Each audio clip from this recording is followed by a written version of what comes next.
Okay, since I did that Ren and Stimpy adult party cartoon video, I kind of want to do a nicer, cleaner video about a nice cartoon show that was made for kids in the early 90s, and that is The Adventures of Super Mario Bros. 3, the complete series. It's a 3-disc set. This is the re-release version. There was 2 releases, one by Shot Factory and this one done by N Circle or Cookie Jar Entertainment. I think they changed their name or they merged with N Circle, something like that. Um, but in any case, we're going to talk about this today. And I have some fond memories of this show, so I'm just going to reminisce about it, talk about some of the episodes I remember, and if I think it's still worth watching today.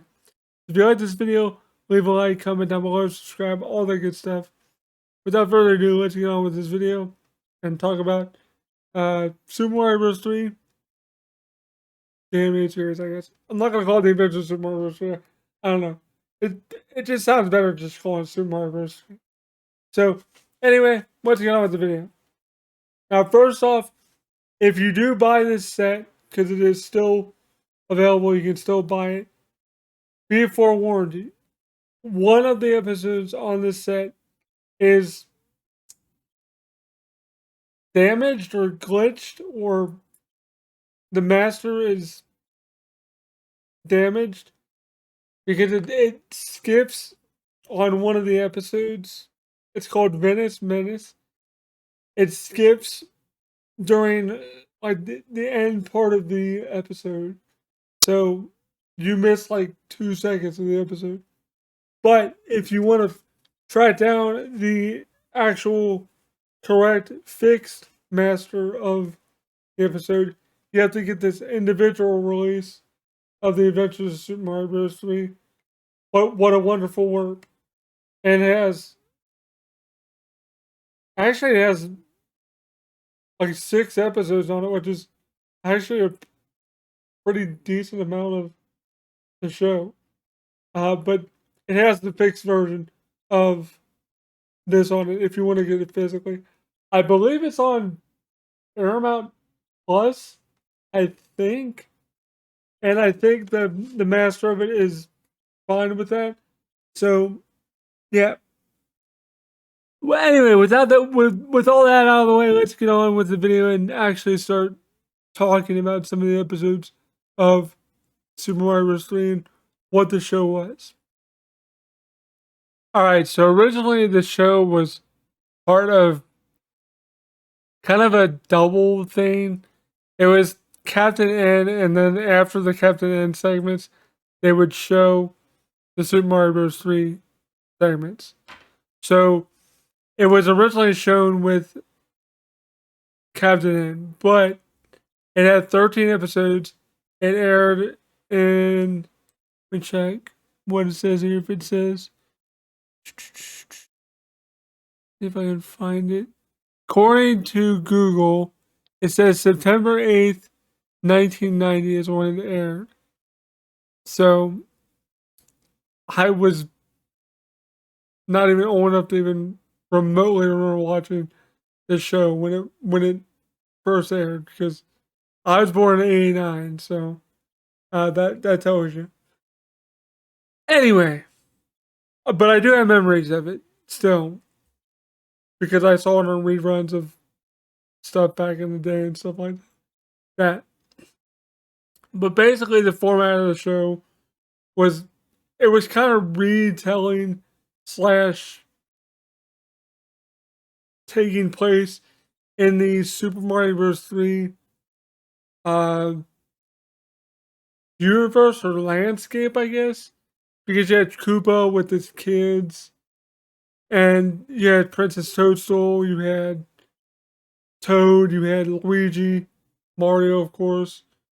Um, and they would just go on adventures and help save the Mushroom Kingdom from various things Koopa was doing, or from what Wendy or one of the kids was doing.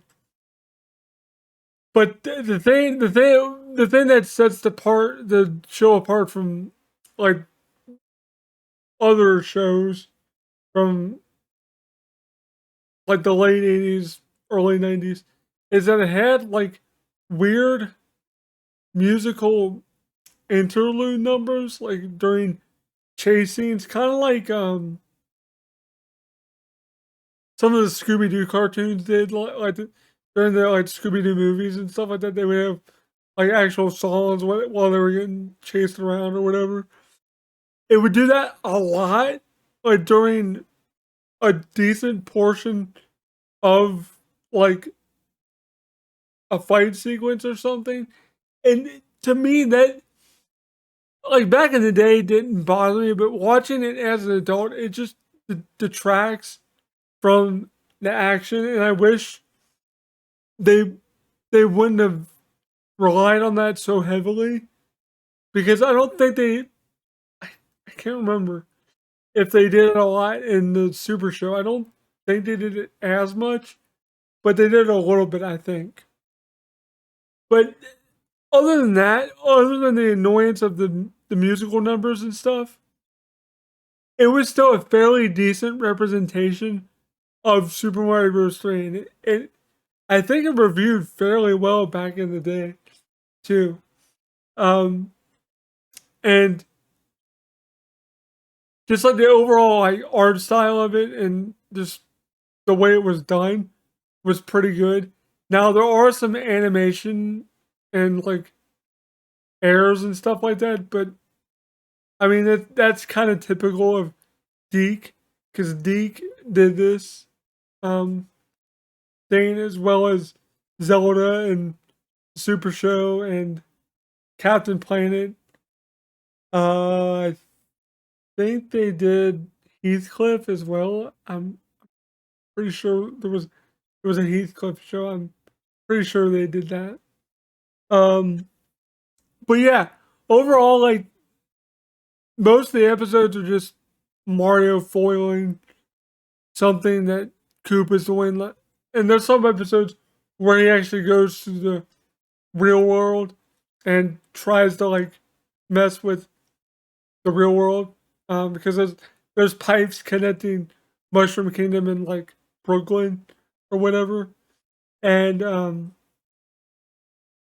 there's one where they go to Venice, and like that's near the end of the series. Actually, I think that almost is the end of the series if I remember right. But that episode is pretty interesting because it turns out Mario and Luigi had ancestors from Venice. Now, of course, this was a liberty taken by the show. That's not really canonical with the games or nothing like that. But I don't know. It's a fun little show. But there's kind of one funny little blemish on the show, I guess. And I don't mean to laugh about it, but like it's just kind of funny because of what it deals with. If you guys are old enough to remember the group Millie Vanilli, baby, girl, you know it's true. Boop, boop, boop, boop. I love you. Do, do, do. That stupid song? Yeah. They were actually featured in that show on an episode because Princess Toadstool was a huge fan of them. And they were actually featured on that show. Now this is way before they got found out that they were basically frauds. But when I bought this DVD originally and I watched that episode, I was like, oh my god, the fact that they got these these clowns in this fucking episode is just like so funny nowadays, knowing that they were basically lip syncing all their songs and not actually singing their songs. It wasn't them singing. Basically, that's what it was. It was found out they were lip syncing all their songs, and the actual people in Milli Vanilli couldn't sing. So there was a big expose. I'm sure if you guys are curious about it, you can easily go look it up. There's a few videos about them. But God, that song is so freaking annoying. I hate that song. I hated that song even before I knew they were frauds. But but the one performance where they got found out was hilarious. I know it's a weird segue off of Samurai Bruce Lee, but I swear to you, they're in this show, and that's why I'm talking about it. But there's a performance that they did on MTV where they're doing the girl, you know it's true, that part of the song, and then like the guys are dancing around and doing their stage rap, and the recording they were playing during the concert started to skip. It started to just repeat the girl, you know it's, and it's hilarious because you see the guy run off stage, and then like an MTV stage person or whatever just run after the dude all pissed off.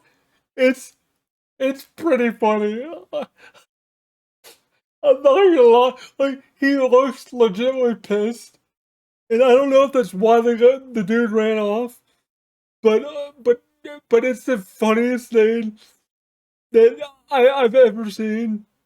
Um, like at a live performance, other than the guy from Green Day getting pissed and like breaking his guitar and saying "F y'all" and then just like walking off. I think that's what it was. It was Green Day or somebody. I don't know what it was. I remember it being almost as funny as that, but because he was getting booed or something. I don't know. It was weird. But anyway, getting back to Mario 3. I know that was a weird segue, but it still counts because the fact that they were in here, it's just insane to me. Couple things of note though. Mario was not voiced by Lou Albano. He was voiced by what's his name?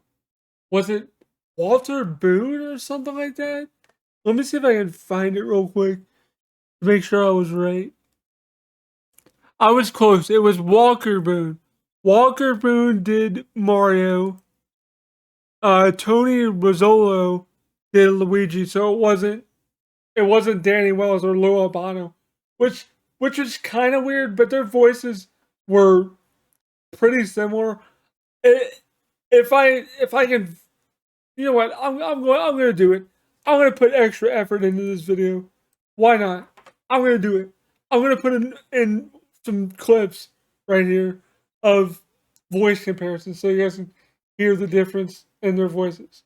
Because I actually do have this, so I can easily get this, and then I can just find a clip and throw it in. So here you go. Just drive in, and it'll take you back to the real world. Hey, have a safe trip, everybody!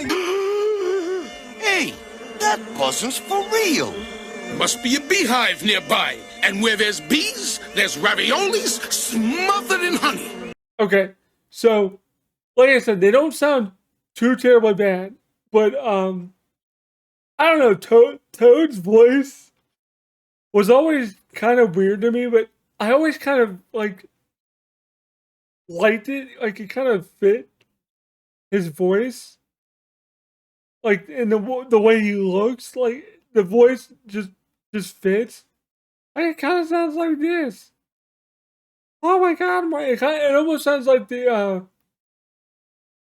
kind of like the Japanese Toad voice in Mario Kart 64. I think like similar to that.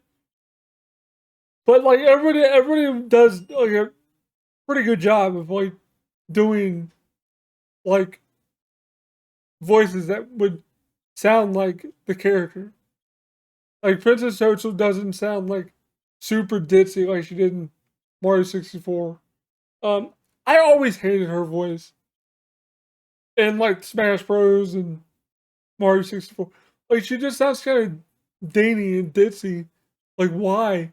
Because she's blonde, really? Now I know Princess Toadstool is brunette in the cartoon, but like I don't know why they gave her that ditzy, dainty type voice in the games. Like just dumb. And it's kind of a stereotype, to be honest. But yeah, overall, if you guys like Mario and you have kids, like this is definitely worth checking out. Let me give you a good close up of the artwork and stuff. Now, you'll notice that Cape Mario is on here. I don't know why they did that. That's actually an error. He should not be Cape Mario. He should be Raccoon Mario. Cape Mario is actually from Super Mario World. So, unless they played the Game Boy Advance version of Super Mario 3. But the back in front is pretty much the same. It's his sleeve. But here's the actual case. So you can see there's bonus features. And you can listen to some of the music. Don't know why you'd want to, but you can. And we put this sleeve down so I don't drop it on the ground here. But I'll show you the discs. Here's disc 1. Disc 2 with Luigi on it. And then we got... Oh, this 3's really in there. Come on. There we go. Then we got disc 3 with Koopa or Bowser, whatever you want to call him. I still call him Koopa, damn it. He's always been Koopa to me, alright? That's what I call him. But yeah, overall, series is pretty good. It hasn't aged too terribly well, but I still get a chuckle watching it. Like, it's still pretty good. So if you have kids and you play Mario or they play Mario or they know Mario, throw this on for them. I'm sure they'll get some enjoyment out of it. And maybe you will too, who knows. But anyway, hope you guys enjoyed this video. Thanks for watching. And shout out to my Patreon supporters. I forgot to do this with Ren Stimpy video. I probably should have, but I forgot to. But shout out to my Patreon supporters. Matt Y99, Reaper 7734, Tyler Cow, AJ Gottawa, Oliver Frederick. Let me pull up my list so I don't make sure I don't forget nobody. Joel Adfeed, It's Me Charlize, Joe William Swift, Griff17, Charlie McKeon, Reverse Security, Zoo Hall, Artistic Tomahawk, Pringley Ave, Just True, Ariam Insane, HHG Fan, George McConnell, Elliot Scott, Benjamin Towen, and Matt Lewisaro. Thank you guys so much for supporting the channel. And thank you to one of my newest people that pledged $1, but I'll give you a special shout out just because you're a new one. So thank you to I don't want to butcher this. John Kwai. So thank you so much for supporting me on Patreon for $1. I appreciate that. Your name will be destroyed at the credits roll. So thank you guys so much for supporting on Patreon. I really do appreciate it. Hope you guys enjoyed this video. Thanks for watching. Peace out.